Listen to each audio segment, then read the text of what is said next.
David Hurley, Governor General of Australia, and First Lady Linda Hurley, Their Excellencies, Special Envoys, and Heads of Delegations, His Excellency, Most Reverend Charles John Brown, and the esteemed members of the Diplomatic Corps, Vice President Sara Duterte, President Fidel Ramos, President Joseph Ejercito Estrada, President Gloria Macapagal Arroyo, Senate President Vicente Soto III, and the honorable members of the Philippine Senate, House Speaker Lord Alan J. Velasco, and the honorable members of the House of Representatives, Chief Justice Alexander Gesmundo, and the honorable justices of the Supreme Court, of course, First Lady Lisa Araneta, and my children, Alexander, Sandro, Simon, and Vincent. I cannot proceed without a special greeting, of course, to the former First Lady Imelda Romualdez Marcos.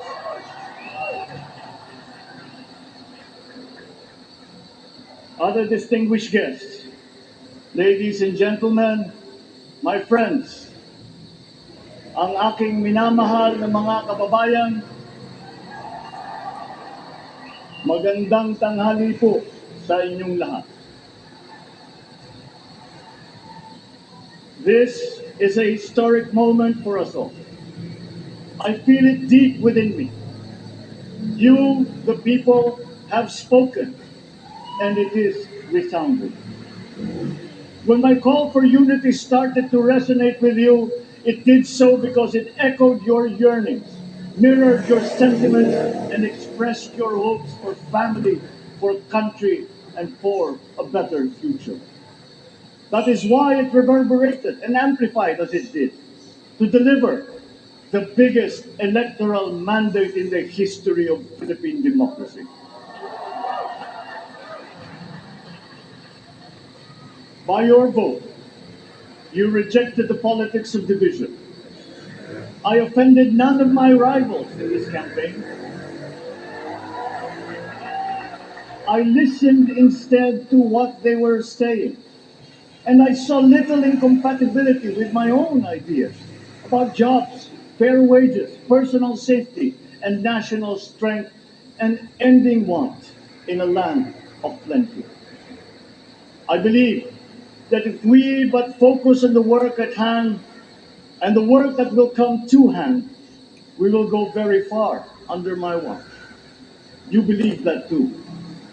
At pinakinggan ko ang tinig ninyo na ang sinisigaw ay pagkakaisa, pagkakaisa, pagkakaisa.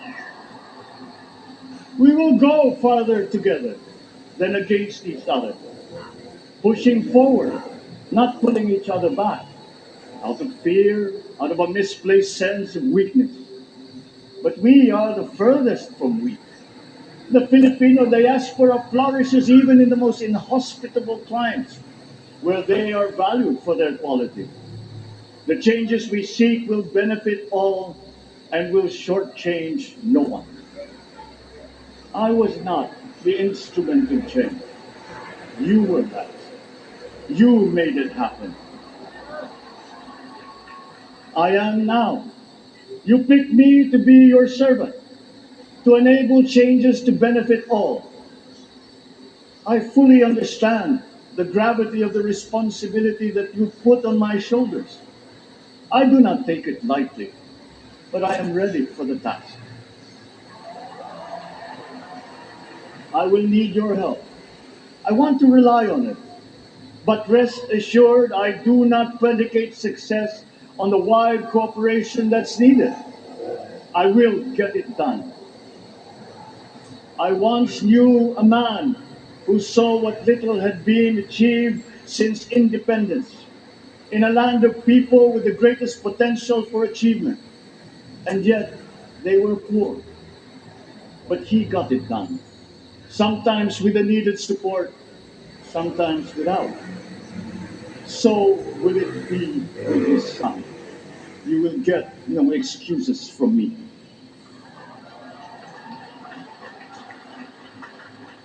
I am here not to talk about the past. I am here to tell you about our future. A future of sufficiency, even plenty, of readily available ways and means to get done what needs doing. By you, by me. We do not look back, but ahead. Up the road that we must take to a place better than the one we lost in the pandemic. Gains made and lost, opportunities missed, well laid plans superseded by the pandemic. Indeed, ours was the fastest growing economy in ASEAN by ways now outdated.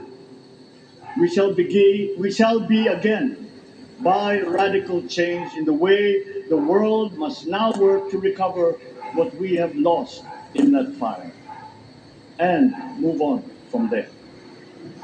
We, we face prospects of the spread of the war abroad, of which we are totally blameless.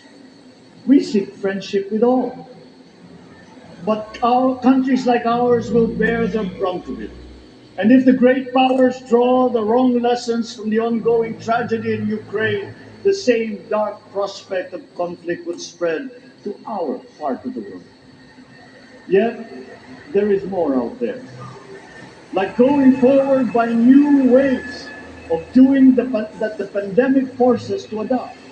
A stronger resilience, quicker adaptability. They are our best prevention. They are our best protection. Quiet reflection in a rough and tumble campaign of a breadth and intensity never experienced revealed some of them, such as the willingness to listen despite the noise, the hesitation to quarrel over differences, and to never, ever give up hope of reconciliation. These gave me the peace to ponder deeper. There are hints of a road not taken that could get us out of here quicker to something better, something less fragile. There is also what you the people did to cope, but this time empowered by new techniques and more resources. You got by, getting some of what you needed with a massive government help, and for this I thank my predecessor for the courage of his hard decisions. But there is a way to put more means and choices in your hands. I trust the Filipino. Imagine how much more you'd achieve if government backstops instead of dictating your decisions. Always there to pick you up when you fall, giving what you need to get past a problem.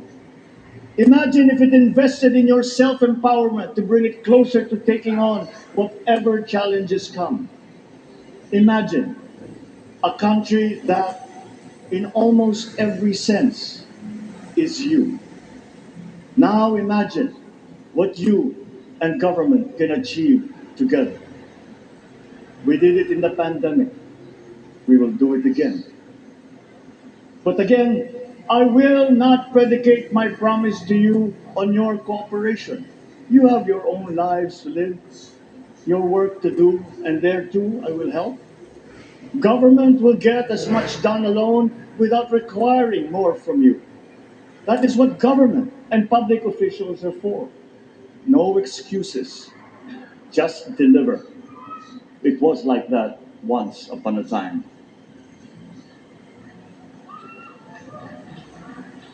I did not talk much in this campaign.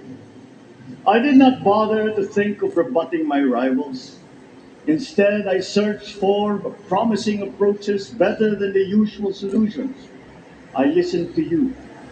I did not lecture you who has the biggest stake in our success. And the forthcoming State of the Nation will tell you exactly how we shall get this done. In this fresh chapter of our history, I extend my hand to all Filipinos.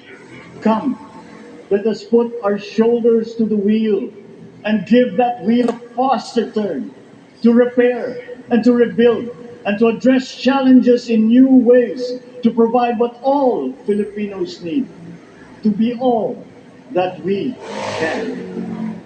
We are here to repair a house divided, to make it whole, and to stand strong again in the Bayanihan way, expressive of our nature as Filipinos. We shall seek, not scorn dialogue, listen respectfully to contrary views, be open to suggestions coming from hard thinking and unsparing judgment, but always from us, Filipinos. We can trust no one else when it comes to what is best for us. Past history has often proven that. Solutions from outside divided us, none deepened our understanding. They were always at our expense. Never forget, we are Filipinos. One nation, one republic, indivisible. We resisted and never failed to defeat foreign attempts to break up our country in my father's watch. His strongest critics have conceded that. So let us all be part of the solution that we choose. In that lies the power to get it done. Always be open to differing views, but ever united in our chosen goal. Never hesitating to change it, should it prove wanting. That is how agile, resilient republics are made. Our future we decide today. Yesterday cannot make that decision anymore, nor can tomorrow delay it. The sooner we start, the surer and quicker the prospect of achieving our future. These are troubling times. What's happening to others can happen to us, but it will not. We see what's happening. We are witness to how it is being stopped, and we have seen the glory that crowns struggle against all odds. Giving up is not an option. We've been through times of bitter division, but united, we came through to this when it shall begin again, but better. The campaigns I've run have taken me here where I stand today. I listened to you, and this is what I have heard. We all want peace in our land. You and your children want a good chance at a better life in a safer, more prosperous country. All that is within reach of a hard-working, warm, and giving race. Your dreams are mine. Pangarap nyo ay pangarap ko. How can we make them come true? How can we do it together? But I will take it as far as anyone with the same faith and commitment can, as if it depended entirely on himself. Sa pangarap na maging mapayapa ang ating bansa, ang pangarap nyo ay pangarap ko. Sa pangarap na maging maunlad ang ating bansa, ang pangarap nyo ay pangarap ko. At sa pangarap na maging mas masinan ang kinabukasan natin at ng ating mga anak, ang pangarap nyo ay pangarap ko. We are presently drawing up a comprehensive, all-inclusive plan for economic transformation. We will build back better by doing things in the light of the experiences that we have had, both good and bad.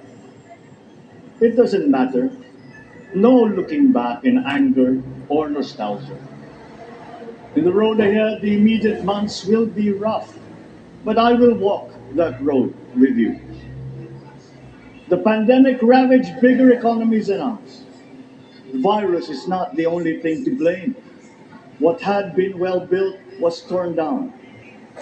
We will build it back better. The role of agriculture cries for the urgent attention that its neglect and misdirection now demands. Food self-sufficiency has been the key promise of every administration.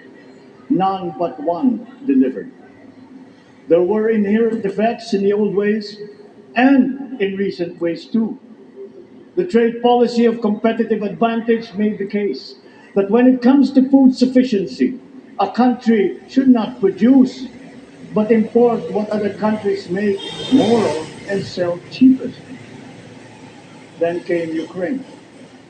The most vulnerable when it comes to food are the countries furthest away from the conflict, those bearing no blame for provoking it. Yet they face the biggest risk of starvation. If financial aid is poured into them, though it never is, there is nothing to buy. Food is not just a trade commodity. Without it, people weaken and die.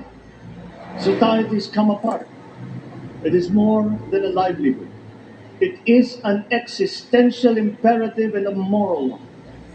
An agriculture damaged and diminished by unfair competition will have a harder time or will have no prospects at all of recovery.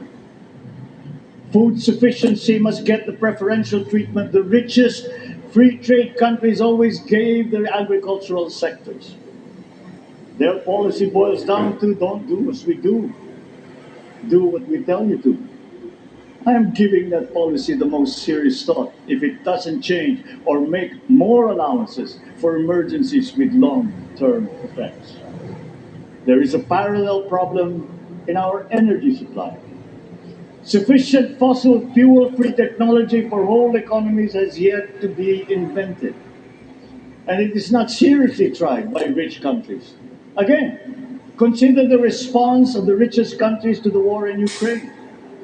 But surely, a free world awash with oil can assure supplies. Or we will find a way. We are not far from oil and gas reserves that have already been developed. What we teach in our schools, the materials used must be rethought. I'm not talking about history. I'm talking about the basics, the sciences, sharpening theoretical aptitude and imparting vocational skills, such as in the German example, alongside the national language, with equal emphasis and facility in a global language, which we had and lost. Let us give OFWs all the advantages we can for them to survive and to thrive. Our teachers from elementary up are heroes fighting ignorance with poor paper weapons. We are condemning the future of our race to menial occupations abroad. Then we are exploited by traffickers. Once we had an education system that prepared coming generations for more and better jobs. There is hope for a comeback. Vice President and soon-to-be Secretary of Education, Sara Duterte Carlos, will fit that mission to a T. We won't be caught unprepared, under-equipped, and understaffed to fight the next pandemic. To start with, we never got over the pandemic of poor, if any, free public health. The last major upgrade of a public health system, exemplified by the resources poured into PGH, predates the current shambles by 3 generations. Our nurses are the best in the world. They acquitted themselves with the highest distinction abroad, having suffered even the highest casualties. With the same exemplary dedication at home, they just got by. They are out there because we cannot pay them for the same risk and workload that we have back here. There will be changes starting tomorrow. I am confident because I have an OPLE in my cabinet. There were shortcomings in the COVID response. We will fix them out in the open. No more secrets in public health. Remember, I speak from experience. I was among the first to get COVID. It was not a walk in the park. My father built more and better roads, produced more rice than all administrations before his. President Rodrigo Roa Duterte built more and better than all the administrations succeeding my father's. Much has been built, and so well, that the economic dogma of dispersing industry to develop the least likely places has been upturned. Development was brought to them. Investors are now setting up industries along the promising routes built. And yet, the potential of this country is not exhausted. Following these giant steps, we will continue to build. I will complete on schedule the projects that have been started. I'm not interested in taking credit. I want to build on success that's already happening. We will be presenting the public with a comprehensive infrastructure plan. 6 years could be just about enough time. No part of our country will be neglected. Progress will be made wherever there are Filipinos, so no investment is wasted. The recovery of Philippine tourism, with its emphasis on accessing nature's beauty, I am sure will exceed expectations. And bigger is not always better, but there's something to be said for economies of scale. And yet the country invites investments in fast rising industries with quick returns and inflicts irreparable damage for future generations.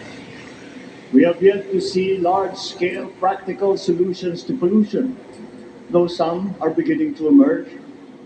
But there are tried and proven new ways of mitigation. Blades have been turning over the sand dunes of Ilocos Norte, harnessing a power all around, but unseen, long before this day. I built them.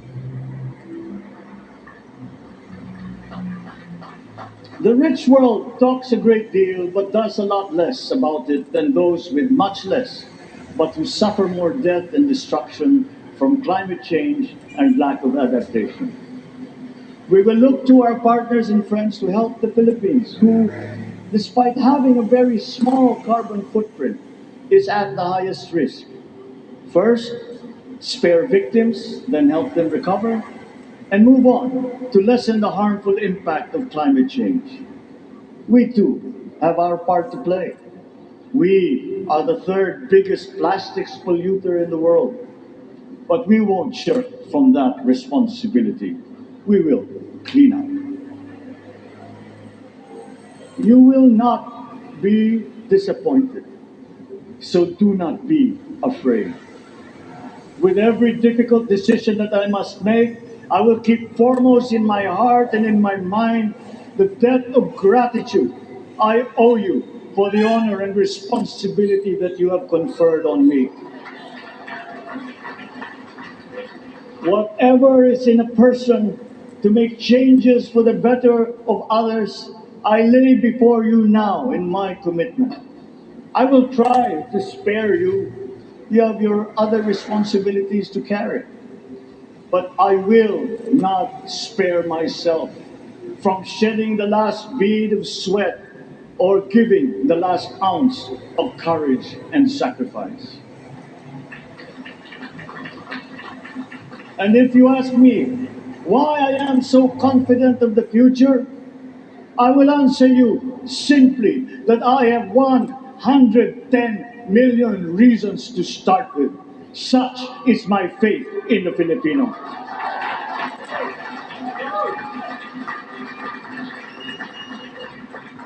Believe, have hope.